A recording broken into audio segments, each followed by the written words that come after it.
എല്ലാ വിദ്യാർത്ഥികൾക്കും പുതിയൊരു വീഡിയോയിലേക്ക് സ്വാഗതം. ഈ വർഷത്തെ LBS പാരാമെഡിക്കൽ ഡിപ്ലോമ കോഴ്സുകളായിട്ടുള്ള DPharm, DHI, DMLT ഇതുപോലുള്ള വിവിധ ഡിപ്ലോമ കോഴ്സുകളുടെ അലോട്ട്മെൻറ്റിൻ്റെ ഭാഗമായിട്ട് SC, ST അതുപോലെ തന്നെ PWD വിഭാഗത്തിൽ ഒഴിവുള്ള സീറ്റുകളിലേക്കുള്ള സ്പോട്ട് അലോട്ട്മെൻറ്റ്, അതായത് ഒഴിവുള്ള സീറ്റുകൾ ഫില്ല് ചെയ്യുന്നതിന് വേണ്ടിയുള്ള സ്പോട്ട് അലോട്ട്മെൻറ്റ് ജനുവരി 9 LBSൻ്റെ ജില്ലാ ഫെസിലിറ്റേഷൻ സെൻറ്റേഴ്സിൽ വെച്ച് നടത്തുന്നതാണ്. വിദ്യാർത്ഥികൾ നിങ്ങളുടെ ആപ്ലിക്കേഷൻ ഫോമിൻ്റെ പ്രിൻ്റ് ഔട്ട് അതുപോലെ അലോട്ട്മെൻറ്റ് ലഭിച്ചാൽ അടക്കാനായിട്ടുള്ള ടോക്കൺ ഫീ പേയ്മെൻറ്റ് അത് ഓൺലൈനായിട്ടായിരിക്കും അടക്കേണ്ടി വരിക. അതുകൊണ്ട് തന്നെ നിങ്ങളുടെ ഡെബിറ്റ് കാർഡ് എടുക്കുക. അതല്ലെങ്കിൽ നിങ്ങൾക്ക് UPI വഴിയോ അല്ലാന്നുണ്ടെങ്കിൽ ക്രെഡിറ്റ് കാർഡ് വഴിയോ ഒക്കെ നിങ്ങൾക്ക് ഈ ഒരു ഫീ പേയ്മെൻറ്റ് ചെയ്യാവുന്നതാണ്. അതുപോലെ തന്നെ വിദ്യാർത്ഥികൾ നിലവിൽ ഏതെങ്കിലും കോളേജിൽ ജോയിൻ ചെയ്തിട്ടുള്ള വിദ്യാർത്ഥികൾ ആണെങ്കിൽ NOC കൂടി കൊണ്ടുപോകേണ്ടതാണ്, അതായത് NOC സർട്ടിഫിക്കറ്റ് കൂടി കൊണ്ടുപോകേണ്ടതാണ്. അതുപോലെ തന്നെ വിദ്യാർത്ഥികൾ ശ്രദ്ധിക്കേണ്ട പ്രധാനപ്പെട്ട കാര്യം, നിങ്ങൾക്ക് നേരിട്ട് പോകാൻ സാധിക്കാതെ വരുന്ന സാഹചര്യത്തിൽ നിങ്ങൾക്ക് പകരം മറ്റൊരാളെ അയക്കുകയാണ് എങ്കിൽ ഈ ഒരു കാര്യങ്ങളോടൊപ്പം തന്നെ ഓതറൈസേഷൻ ലെറ്റർ കൂടി നൽകേണ്ടതാണ്. അതായത് ആപ്ലിക്കേഷൻ ഫോമിൻ്റെ പ്രിൻ്റ് ഔട്ട്, അതുപോലെ അലോട്ട്മെൻറ്റ് ലഭിച്ചാൽ അടക്കാനുള്ള ഫീസ്, അതുപോലെ മറ്റൊരാളെയാണ് അയക്കുന്നതെങ്കിൽ ഓതറൈസേഷൻ ലെറ്റർ, അതുപോലെ നിലവിൽ നിങ്ങൾ അഡ്മിഷൻ നേടിയിട്ടുണ്ട് എങ്കിൽ നിങ്ങൾ ഈ ഒരു ഫീ പേയ്മെൻറ്റ് ചെയ്യേണ്ടതില്ല. നിങ്ങൾ ആ ഒരു കോളേജിൽ നിന്നുള്ള NOC സർട്ടിഫിക്കറ്റ് എന്നിവ സഹിതം നിങ്ങൾ പോയിട്ട് ഈ ഒരു അലോട്ട്മെൻറ്റിൽ പങ്കെടുക്കാവുന്നതാണ്.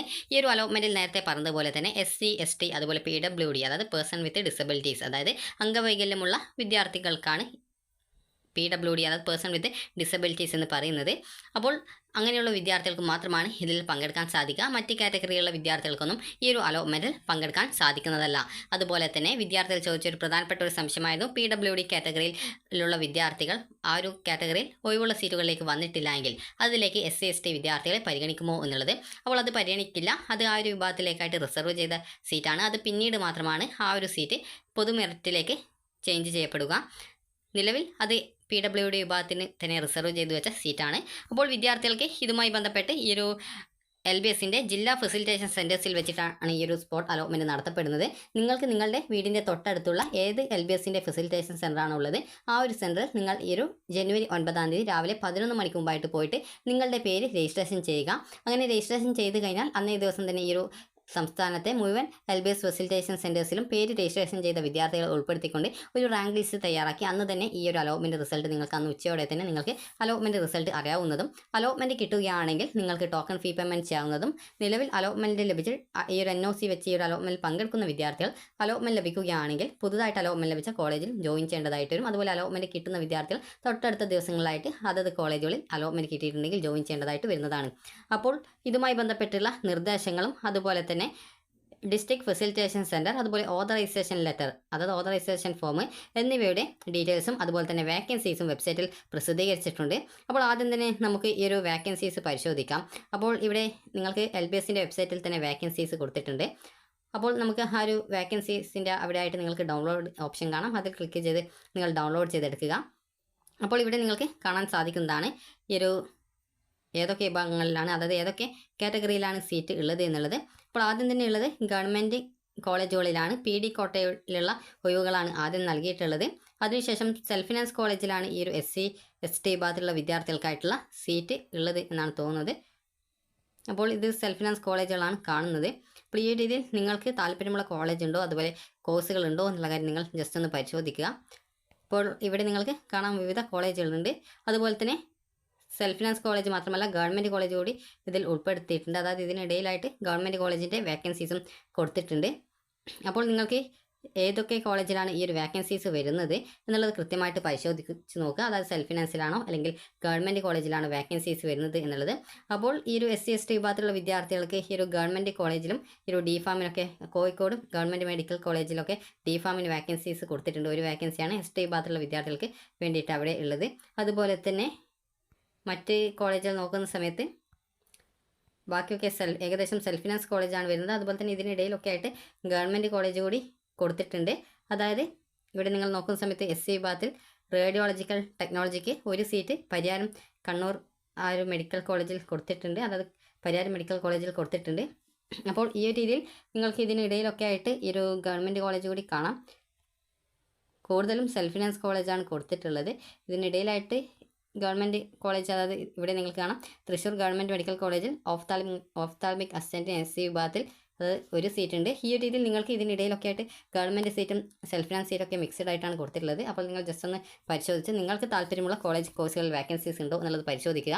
ഇനി നമുക്ക് വിദ്യാർത്ഥികൾക്ക് വേണ്ടിയുള്ള നിർദ്ദേശങ്ങളും അതുപോലെ തന്നെ ഡിസ്ട്രിക്ട് ഫെസിലിറ്റേഷൻ സെൻറ്റേഴ്സിൻ്റെ ഡീറ്റെയിൽസും ഓതറൈസേഷൻ ഫോം കാര്യങ്ങളും നോക്കാം. ഇവിടെ നിങ്ങൾക്ക് ഡൗൺലോഡ്സ് കൊടുത്തിട്ടുണ്ട്, ഓപ്ഷൻ കൊടുത്തിട്ടുണ്ട്. ജസ്റ്റ് നിങ്ങളത് ഡൗൺലോഡ് ചെയ്തെടുക്കുക.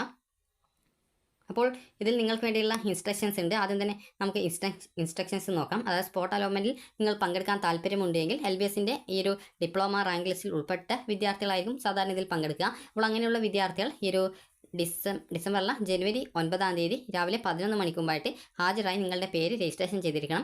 11 മണിക്ക് ശേഷം യാതൊരു കാരണവശാലും രജിസ്ട്രേഷൻ അനുവദിക്കില്ല. അതുപോലെ LBS നടത്തിയിട്ടുള്ള മുൻ അലോട്ട്മെൻറ്റുകൾ വഴി സർക്കാർ കോളേജുകളിൽ ഒഴികെയുള്ള കോളേജുകളിൽ പ്രവേശനം നേടിയ അപേക്ഷകർ സ്പോട്ട് അലോട്ട്മെൻറ്റിൽ പങ്കെടുക്കാൻ അനുവദിച്ചുകൊണ്ടുള്ള നിരാക്ഷേപ പത്രം, അതായത് NOC non objection cum possession certificate നിർബന്ധമായിട്ടും ഹാജരാക്കണം. അതുപോലെ തന്നെ ഒഴിവുള്ള സീറ്റുകളുടെ വിവരങ്ങൾ LBS വെബ്സൈറ്റിലും ഫെസിലിറ്റേഷൻ സെൻ്ററുകളിലും പ്രസിദ്ധീകരിക്കും.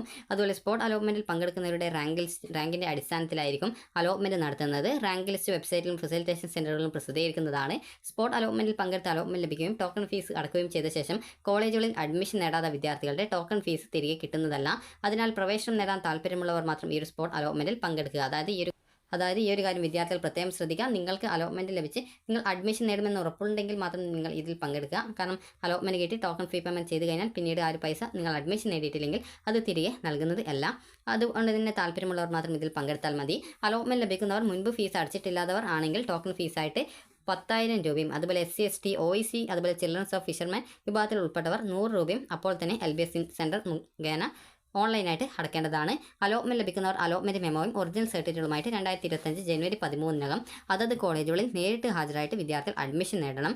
അപേക്ഷ നേരിട്ട് ഹാജരാകുന്നില്ലെങ്കിൽ മാത്രം ഈ ഒരു 3-ാമത്തെ പേജിലുള്ള ഓതറൈസേഷൻ ലെറ്റർ ഹാജരാക്കിയാൽ മതിയാകും. ഇനി നമുക്ക് ഈ ഒരു DFCയുടെ ഡീറ്റെയിൽസ് നോക്കാം. തിരുവനന്തപുരം, അതുപോലെ കൊല്ലം, അടൂർ, ആലപ്പുഴ, പാമ്പാടി, ഇടുക്കി, അതുപോലെ കളമശ്ശേരി, തൃശ്ശൂർ, പാലക്കാട്, മഞ്ചേരി, കോഴിക്കോട്, കണ്ണൂർ, കാസർഗോഡ് എന്നിങ്ങനെ ടോട്ടൽ 13 സ്ഥലങ്ങളിലായിട്ടാണ് ഫെസിലിറ്റേഷൻ സെൻറ്റർ ഉള്ളത്. നിങ്ങൾക്ക് എവിടെയാണോ പോകാൻ സാധിക്കുക അതനുസരിച്ച് നിങ്ങൾ ഇതിൽ പങ്കെടുത്താൽ മതി. നേരത്തെ പറഞ്ഞതുപോലെ അലോട്ട്മെൻറ്റ് കിട്ടിയാൽ അഡ്മിഷൻ നേടുമെന്ന് ഉറപ്പുണ്ടെങ്കിൽ മാത്രം പോയാൽ മതി. കാരണം നിങ്ങൾ അടച്ച ആ ഒരു ഫീസ് പിന്നീട് തിരികെ കിട്ടുന്നതല്ല. ഇനി നമുക്ക് ഈ ഒരു ഓതറൈസേഷൻ ലെറ്റർ എങ്ങനെ ഫില്ല് ചെയ്യാം എന്നുള്ള കാര്യം നോക്കാം. ഇവിടെ നൽകിയിട്ടുണ്ട്. അതായത് ഈ ഒരു എന്ന് പറഞ്ഞുകൊണ്ട് name of candidate son or daughter of Shri അല്ലെങ്കിൽ ശ്രീമതി എന്ന് പറഞ്ഞുകൊണ്ട് ഇവിടെ നിങ്ങളുടെ പേരൻറ്റിൻ്റെ പേര് എഴുതുക. അതായത് ഇതിൽ ആദ്യം എന്നുള്ള ഭാഗത്ത് നിങ്ങളുടെ പേരും ഇനീഷ്യലും, അതുപോലെ തന്നെ ഇവിടെ നിങ്ങളുടെ പേരൻറ്റിൻ്റെ പേര്, അതുപോലെ തന്നെ വിദ്യാർത്ഥികൾക്ക് അടുത്തതായിട്ടുള്ളത് ഇവിടെ നിങ്ങളുടെ ആപ്ലിക്കേഷൻ നമ്പർ, അതുപോലെ തന്നെ നിങ്ങൾക്ക് ഇവിടെ എത്രാം റാങ്കാണ് എന്നുള്ളത്, അതുപോലെ അത് സ്റ്റേറ്റ് മെറിറ്റ് ആണോ അല്ലെങ്കിൽ കാറ്റഗറി വൈസ് റാങ്ക് ആണോ എന്നുള്ളതാണ് ചോദിച്ചുള്ളത്. അടുത്തതായിട്ട് നിങ്ങൾ ആരാണോ നിങ്ങൾക്ക് പകരമായിട്ട് ഏൽപ്പിക്കുന്നത് അവരുടെ നിങ്ങൾക്ക്, അതായത് നിങ്ങൾ ആരാണോ പകരമായിട്ട് അയക്കുന്നത് അവരുടെ പേരാണ് ശ്രീ ഓർ ശ്രീമതി എന്ന് പറഞ്ഞുകൊണ്ട് കൊടുത്തിട്ടുണ്ട്. അപ്പോൾ നിങ്ങൾക്ക് ഇവിടെ ആരെയാണോ അയക്കുന്നത് അവരുടെ പേരും അതുപോലെ അവരുടെ അഡ്രസ്സും ഇവിടെ എഴുതുക. അതിനുശേഷം നിങ്ങൾക്ക് ഇവിടെ താഴെ ഭാഗത്തായിട്ട് ഇവിടെ നിങ്ങളുടെ ഫോട്ടോ ഒട്ടിക്കാണ്ട് ഇവിടെ നിങ്ങളുടെ ഫോട്ടോ ഒട്ടിക്കുക.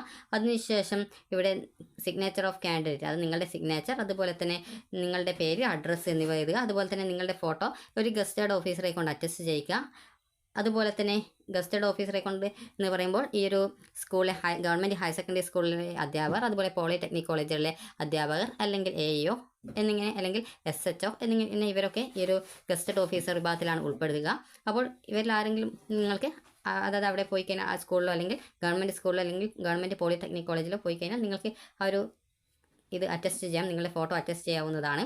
അതിനുശേഷം നിങ്ങൾക്ക് ഇവിടെ നിങ്ങൾ ആരെയാണ് അയക്കുന്നത് അവരുടെ ഫോട്ടോ ഒട്ടിക്കുക. അതിനുശേഷം നിങ്ങൾ ആ ഒരു ഫോട്ടോയുടെ മുഖത്ത് കൊള്ളാത്ത രീതിയിൽ ഫോട്ടോയിലും അതുപോലെ തന്നെ പകുതി പുറത്ത് എത്തുന്ന രീതിയിൽ സിഗ്നേച്ചർ ഇടുക. അതിനുശേഷം നിങ്ങൾക്ക് ഇവിടെ നിങ്ങളുടെ സിഗ്നേച്ചർ ഇടുക. അതുപോലെ തന്നെ ഇതിന് താഴെയായിട്ട് നിങ്ങൾ പ്ലേസും ഡേറ്റും എഴുതുക. അതിനുശേഷം നിങ്ങളുടെ സിഗ്നേച്ചർ ഇവിടെ ഇടുക. ഇത്ര മാത്രമാണ് ഈ ഒരു ഓതറൈസേഷൻ ലെറ്ററിൽ ഉള്ളത്. അപ്പോൾ ഓതറൈസേഷൻ ലെറ്റർ എന്ന് പറയുന്നത് നിങ്ങൾക്ക് നേരിട്ട് പോകാൻ സാധിക്കുന്നില്ല. അങ്ങനെയെങ്കിൽ നിങ്ങൾക്ക് പകരമായിട്ട് മറ്റൊരാളെ അയക്കുന്നുണ്ട് എങ്കിൽ മാത്രമാണ് ഈ ഒരു ഓതറൈസേഷൻ ലെറ്റർ നൽകേണ്ടതായിട്ടുള്ളൂ. അപ്പോൾ വിദ്യാർത്ഥികൾക്ക് ഈ ഒരു വീഡിയോ ഉപകാരപ്രദമായിട്ടുണ്ടെന്ന് കരുതുന്നു. അപ്പോൾ അലോട്ട്മെൻറ്റ് കിട്ടിയാൽ നിങ്ങൾ അഡ്മിഷൻ നേടുമെന്ന് ഉറപ്പുണ്ട് എങ്കിൽ, അതുപോലെ നിങ്ങൾക്ക് താല്പര്യമുള്ള കോളേജും കോഴ്സുകളും വാക്കൻസി ലിസ്റ്റിൽ ഉണ്ട് എങ്കിൽ മാത്രം ഈ ഒരു അലോട്ട്മെൻറ്റിൽ പങ്കെടുക്കാനായിട്ട് ശ്രദ്ധിക്കുക. ജനുവരി 9-ാം തീയതി രാവിലെ 11 മണിക്ക് മുമ്പായിട്ട് നിങ്ങൾ പങ്കെടുക്കുന്നുണ്ടെങ്കിൽ തൊട്ടടുത്തുള്ള LBSൻ്റെ ജില്ലാ ഫെസിലിറ്റേഷൻ സെൻറ്റേഴ്സിൽ നേരിട്ട് ഹാജരായിട്ടോ അല്ലെങ്കിൽ നിങ്ങൾക്ക് പകരം മറ്റൊരാളെ അയച്ചുകൊണ്ടോ ഈ ഒരു അലോട്ട്മെൻറ്റിൽ പങ്കെടുക്കാവുന്നതാണ്. നേരത്തെ പറഞ്ഞതുപോലെ താല്പര്യമുള്ള കോളേജും കോഴ്സുകളും വാക്കൻസി ഉണ്ടെങ്കിൽ മാത്രം പങ്കെടുക്കാൻ ശ്രദ്ധിക്കുക. അപ്പോൾ ഈ ഒരു വീഡിയോ നിങ്ങൾക്ക് ഉപകാരപ്രദമായിട്ടുണ്ടെങ്കിൽ ലൈക്ക് ചെയ്യുക, ഷെയർ ചെയ്യുക. Thank you for watching.